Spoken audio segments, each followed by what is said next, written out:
Nesta videoaula, iremos relacionar a taxa de variação com o comportamento da função afim.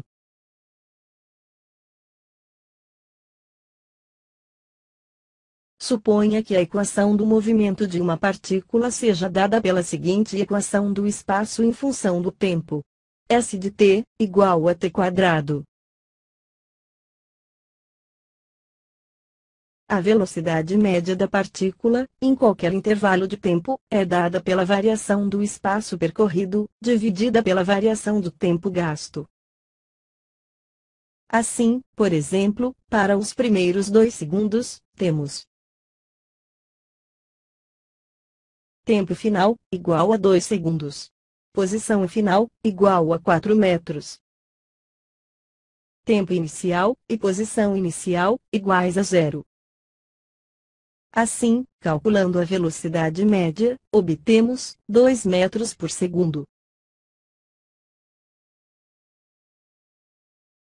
Em t igual a 2 segundos, qual é a velocidade instantânea? A estratégia é diminuir cada vez mais a variação do tempo, de modo que a velocidade média fique cada vez mais próxima da velocidade instantânea.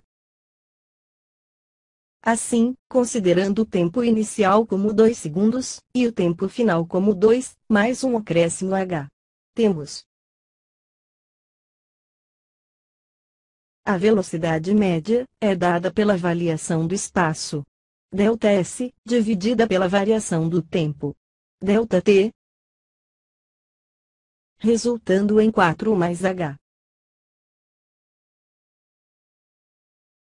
Fazendo o acréscimo de tempo cada vez menor, teremos que a velocidade média irá se aproximar cada vez mais da velocidade instantânea, em t igual a 2 segundos.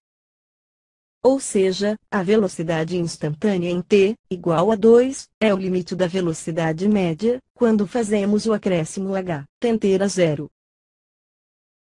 Um raciocínio análogo ao feito para a velocidade, funciona para uma função arbitrária y igual a f de x. O que nos motiva a seguinte definição.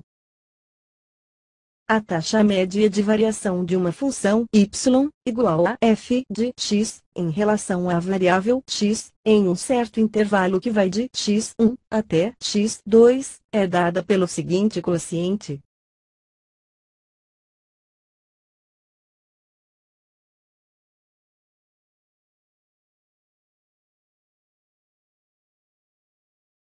Assim como no caso da velocidade, podemos obter a taxa instantânea de variação, quando ΔX tende a 0. O que nos motiva a seguinte definição. A taxa de variação instantânea de f, em relação à variável x, no valor x0, é dada pelo limite, quando h tende a 0, da taxa de variação média. O próximo lema nos dá uma caracterização da taxa de variação para a função afim. Seja f de x uma função afim. Então, o coeficiente a é dado pelo seguinte quociente. Para todo h diferente de 0. Demonstração. Avaliando a função afim, em x mais h, e em x, obtemos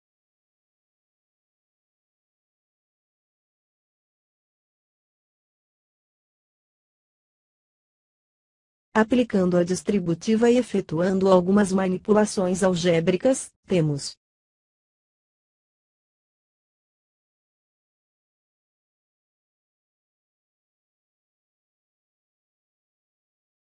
finalmente, simplificando, obtemos o resultado desejado.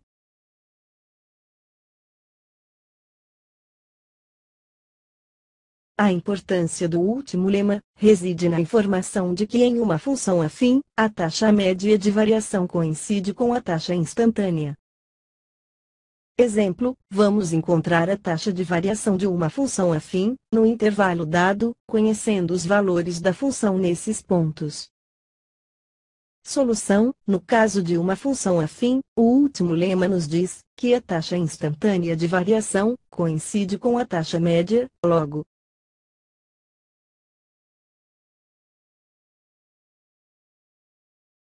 A seguir, iremos relacionar a taxa de variação da função afim com o seu comportamento. Para tanto, precisaremos da seguinte definição. Uma função é crescente, se para todo. Temos que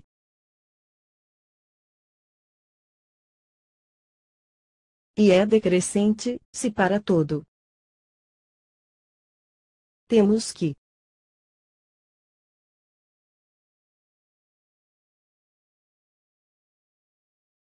lema. Seja f de x uma função afim. Se a taxa de variação é positiva, então a função é crescente. Se a taxa de variação é negativa, então a função é decrescente. Demonstração. Sejam x1 e x2 números reais arbitrários. E suponha que x1 é menor do que x2.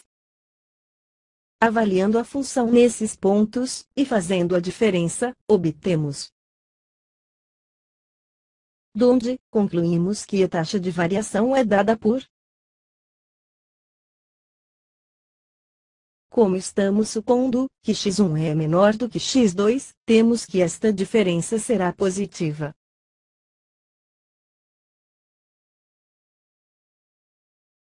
Assim, se a taxa de variação for positiva, como o denominador é positivo, a fração será positiva, se o numerador também for. Logo, a função é crescente. Com um raciocínio análogo, mostramos que se a taxa de variação for negativa, então a função é decrescente. Observação. Dizemos que y igual a ax mais b é a equação da reta associada ao gráfico da função afim. O coeficiente a da equação da reta possui o nome de coeficiente angular, pois fornece a tangente trigonométrica do ângulo formado pela reta e o eixo x. A maioria dos textos escolares refere-se à função afim como função do primeiro grau. Esta nomenclatura sugere a pergunta: o que é o grau de uma função? Por exemplo, qual seria o grau da função cosseno? Função não tem grau.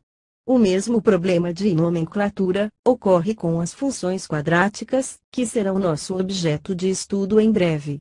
Elas muitas vezes são chamadas de funções do segundo grau.